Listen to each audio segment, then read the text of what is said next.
అస్వస్థత. అరకులోయ నియోజకవర్గంలోని డుమ్రిగూడెం మండలంలో బొందుగూడ గిరిజన సంక్షేమ బాలికల ఆశ్రమం ఉన్నత పాఠశాలలో కలుషిత ఆహారం తిని సుమారు 100 మంది విద్యార్థులకు తీవ్ర అస్వస్థతకు గురయ్యారు. అరకులోయ ఏరియా ఆసుపత్రికి హుటాహుటిన తరలించారు. కొంతమంది పరిస్థితి విషమంగా ఉండడంతో పాడేరు జిల్లా ఆసుపత్రికి తరలించి చికిత్స అందిస్తున్నారు. నాసిరకం నాణ్యతమైన ఆహారం తినడంతోటే అస్వస్థతకు గురైనట్లు పలువురు విద్యార్థులు తెలియజేశారు.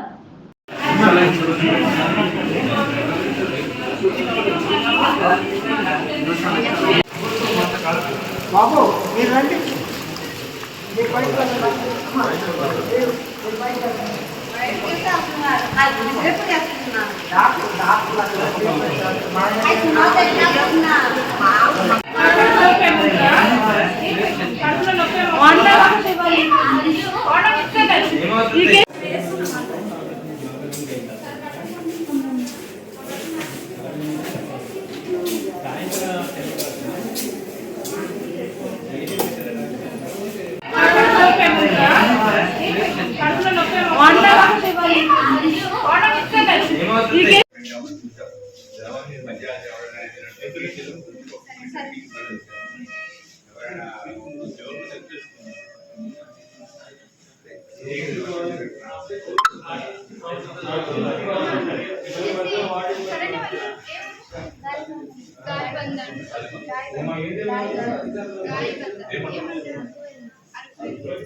టెంపరేచర్